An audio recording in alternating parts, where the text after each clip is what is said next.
Now at 11, local deputies swoop in to save an injured man in the line of fire. How they were honored for their heroism. A local campground is on alert after a man tries to abduct a 13-year-old girl. And Portland police respond to the critics who say they mishandled this violent demonstration. My daughter's earned her ashes. She was gone. Our top story tonight, a Gresham woman needs your help after someone stole something very precious to her. It is a small, heart-shaped urn. You see it there, and it contains the ashes of her late baby girl. KGW's Catherine Cook talked with her tonight, and Catherine, I cannot imagine this woman must be devastated. It's horrible, Dan. She feels like she's losing her baby all over again. The urn does not look like you might expect it to, and she figures whoever took it doesn't even realize they have it. She hopes if they see this, they'll give it back. No questions asked. When she was born, that was the greatest moment of my life. The photos Denise Douglas has of her baby girl Jacinda are precious and few. So were the minutes of Jacinda's life. And when she died, that was the worst moment. Jacinda was born premature. Denise knew she wouldn't live long, but she never expected that 13 years later, she'd lose her daughter all over again. This is my daughter, and I want her back. Denise kept Jacinda's ashes in this heart-shaped urn, pink and gold, no bigger than a paperweight. After losing her home, Denise stored it and other valuables here at Northwest Self-Storage in Gresham off Highway 26. Police say last month, someone broke into Denise's unit and took it. And a ton of stuff was gone. My daughter's urn, her ashes, she was gone. Whoever took it probably has no idea what it is, you know, and that's somebody's life in there. Denise filed a police report. She also made these flyers and opened an email account for tips. Where is Jacinda@yahoo.com. Denise's mother believes someone knows where the urn is. My hope is that they'll do the right thing. You know, I mean, have a heart. My goodness, this is somebody's child. And Denise will never forget holding Jacinda in her arms or in the palm of her hands. Just find a way to bring her home. That's my daughter.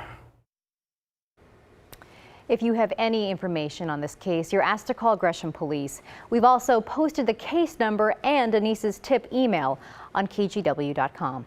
Dan. I just really hope this thing finds its place rightfully back with her. Thank you, Catherine. So in a quick alert we want to tell you about tonight, if you see this man on your screen, Adam Fleming, call 911. He's wanted for shooting two people in St. Helens last night. Police say he was last seen in Clackamas early this morning, driving a white 1993 Toyota Camry station wagon. Both shooting victims were taken to the hospital. One has serious injuries. The other was hit in the arm. Now, the Portland Police Bureau, they spoke on camera today for the first time since these violent protests that we covered for you on Saturday. Now, many of you have been asking since all this happened, asking questions about their tactics, why the officers maybe didn't jump in a little earlier to stop some of the fighting we saw in the streets. And we've been trying for days to speak directly to the chief, Danielle Outlaw, and haven't quite linked up with her. But KGW's Lindsay Nadrich did manage to meet with the assistant chief, Chris Davis.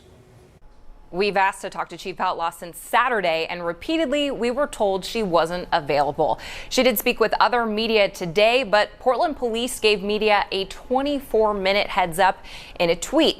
We didn't make it in time, and when we asked if she would be available later, they said she wasn't. They did make Assistant Chief Chris Davis available for us, though. He said protests like this are a tough balance of protecting someone's right to free speech and preventing violence. But overall, he said given the challenges they faced, he thinks his officers did a good job under the circumstances. A lot of people, though, watch videos of fights at these protests and think, how hard is it? Why can't police just jump in and stop the violence? Davis said it's not that simple. He said they have to evaluate the situation because sometimes sending an officer into a crowd of people makes things worse. Instead, they have to quickly come up with a plan and make sure there are enough officers to handle what's going on safely. He also said we as a community need to find more ways to address the violence, like banning face masks at events like this, because people feel more emboldened when no one knows who they are. If you want to engage in a crime and get away with it, you want to cover your face up so that it's a lot harder for us to come along after the fact and identify you. And so if we enact a restriction that people at this kind of event can't wear masks, it takes that anonymity away, and it deters people from committing the crime in the first place. The ACLU of Oregon told me it has doubts this type of policy could be enforced in a constitutional manner. Portland police also came under fire nationally for a tweet they sent out claiming some protesters put cement in milkshakes. That tweet has since gone viral, especially among conservative media. Davis said they received an anonymous email about the milkshakes, and on top of that, a lieutenant smelled one and thought it smelled like concrete. He says that's when they made the decision to put out that information. The risk of not putting that information out might be greater to somebody. And, that's a decision we have to make. And I will sleep better at night knowing that we at least equipped the public with that information instead of keeping that to ourselves. Beyond the anonymous email and the smell, Portland police have not offered any evidence there actually was concrete in those milkshakes. Portland police say they're still reviewing everything that happened and are always looking for ways to prevent violence like we saw Saturday. Back to you. Okay, that takes us to our viewer voice poll question tonight. We want to know what you think about the idea of banning face masks at protests like this. Now, we're not talking about a debate of whether or not it's constitutional or not. We want to know what you think about the face masks and if they would cut down violence if you weren't allowed to wear them. Just go to kgw.com/vote. You can see the question right there. Click on the viewer voice tab. Also on the KGW app, you can weigh in there as well. We're going to talk about the results a little later in the show. Take a quick look at the sketch you see here. Oregon State Police say this man tried to abduct a 13-year-old girl at Milo McIver State Park in Estacada. This happened Tuesday, yesterday, just before 7 p.m. The park manager says the attempted abduction happened in the campground area, and the man was not a registered guest there. Now, park officials increased patrols. They have more staff there keeping an eye on things, working a little later in the evening. Some visitors told us they've been coming to the park for years. They've never run into trouble, certainly not anything like this. It's really unexpected, especially around here. I've never heard of that sort of thing happening, but we definitely would want to keep our eyes out now and see if there's anything that we can do to help. You expect to let your kids go play and have fun. That's what camping's all about. Now you can't do that anymore. It's very scary. Let's take another look at the sketch. You see it again here. The guy being described about 30 or 40 years old, a white man, 5'8", said to have short, curly brown hair and an unshaven face. Officials also say he was wearing a red and black plaid shirt with jeans and was driving a two-door red pickup. If you know anything about what happened, contact Oregon State Police. I want to tell you about this story here. A woman was arrested, accused of attacking a pregnant woman at a Gresham bus stop. According to the court documents, Kendra Lockwood hit a woman in the back of the head, and this happened in front of the woman's 2-year-old child. Then a TriMet bus driver stepped in to try and stop her, and police say she hit him as well. This happened in the 400 block of Northeast 8th Street last Friday. There's no word on what set her off, any motive. The Eagle Creek fire is a great example of the potential consequences that can happen. The 4th of July holiday, the state fire marshal's office is doing everything it can to make sure fireworks don't cause another disaster. So unless you have a permit, exploding fireworks, things like Roman candles and bottle rockets, are against the law in Oregon. And no matter what type of fireworks you're using, they're always illegal on public lands, things like state beaches, forests, parks, and campgrounds. And fireworks can be a very safe item to use, and we just want people to really be cognizant of what they're doing, practice safety. We have safety information, the 4 B's of safety on our website, and use legal fireworks in a safe way in legal locations. Now, those 4 B's are be prepared, be safe, be responsible, be aware. If you're lighting fireworks, have water nearby, keep people and pets far away, and set them off on a level surface, a non-combustible surface. Meantime, Portland Fire says, please do not call 911 about fireworks unless there is an actual emergency.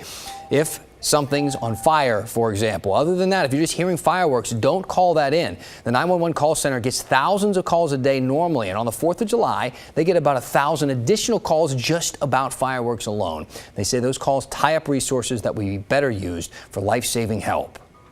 So last night we told you about the city of Lake Oswego's plan to do a laser light show. You see a little demonstration here instead of doing fireworks this year. And that show, the laser show, is going to be at the Millennium Plaza Park. But we really wanted to be clear here because there's still going to be fireworks launched from a barge on Oswego Lake. Neighbors say the Lake Oswego Corporation fireworks display dates back decades. They're still going to be doing that. To watch that up close, you have to live in that area or have an official invitation. If you don't want to fight the 4th of July crowds, though, we don't blame you. We are going to be broadcasting the Fort Vancouver Fireworks Spectacular right here on KGW. Starts at 10 o'clock tomorrow night. Maggie Vespa and Rod Hill will be hosting. Coming up, Clackamas County deputies recognized as heroes for this, saving a man who'd been shot in the head. Plus, a perfect way to celebrate our nation's birthday. We're going to introduce you to some of the newest United States citizens sworn in just today. And we had a lot of cloud cover over the valley today, but there was clearing to the east and clearing to the west, actually, even at the coast. 4th of July, the forecast is looking good for almost everybody. We'll break it down.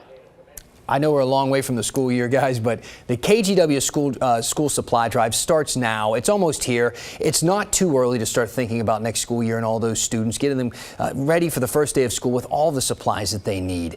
You can help. Just join the KGW school supply drive and help collect supplies. You can become a community collection site, too. We need businesses out there who can help and help these local students start the next school year with everything they need to start things off right on the right foot.